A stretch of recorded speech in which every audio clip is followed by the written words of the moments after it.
Thank you very much, Domingo, and congratulations on your accession to the presidency of one of the great civil rights organizations in the country. And as Domingo just mentioned, one might think that in the year 2019, we would have a vigorous democracy where governments are going out of their way to make it easier for people to participate, to make sure that we have the highest voter turnout of any country on earth. So I congratulate LULAC and the other civil rights leaders in this country who are saying loudly and clearly, we will not accept voter suppression.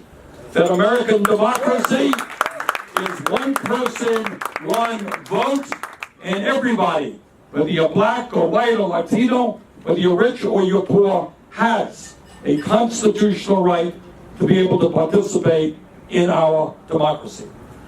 And isn't it a sad and tragic moment in American history, and I say this with no pleasure in my heart, with no partisanship, to have to tell you what you already know, that in the White House today, we have for the first time in modern American history, an overt racist who is president of this country.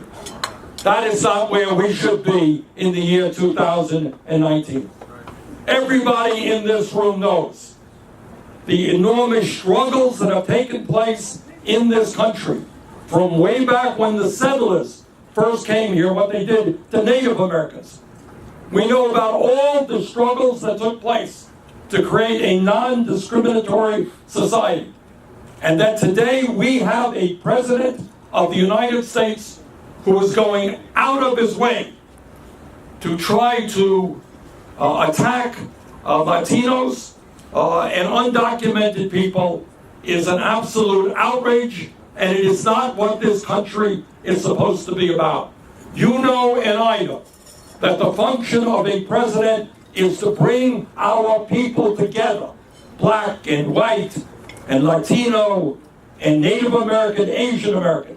Bring our people together, not go out of your way to try to divide us up with racist and demagogic rhetoric. So this is an issue we've got to deal with. And Domingo is right also, that no matter where you come from or who you are, you need health care. And the time is long overdue that the United States do what every other major country on earth does, and guarantee health care to all of our people as a right, not a privilege. And within a few weeks, we will be reintroducing legislation that is growing in popularity all over this country, and that is Medicare for all. We as a nation have got to deal with a very serious crisis of income and wealth inequality. It is not acceptable that 3 people on top own more wealth than the bottom half of this country.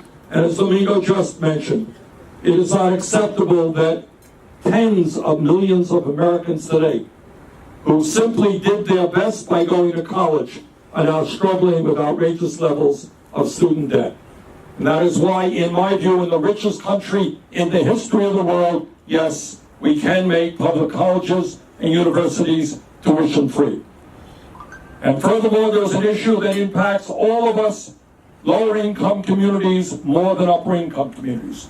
And that is that despite what Trump may think, climate change is not a hoax. It is one of the great crises facing this planet. And we're going to have to be bold, and I am a co-sponsor of the new Green Jobs New Deal, the Green New Deal, because we are going to have to transform our economy, our energy system, away from fossil fuel to energy efficiency and sustainable energy if we are going to have a planet that is habitable for our kids and our grandchildren.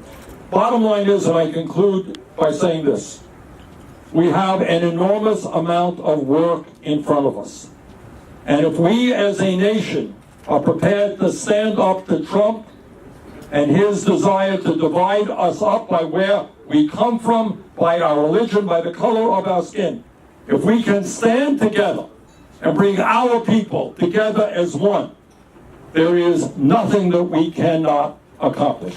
So once again, let me thank LULAC for the great work you are doing. Your efforts are needed now more than any time in the modern history of this country, and I look forward to working with you. Thank you.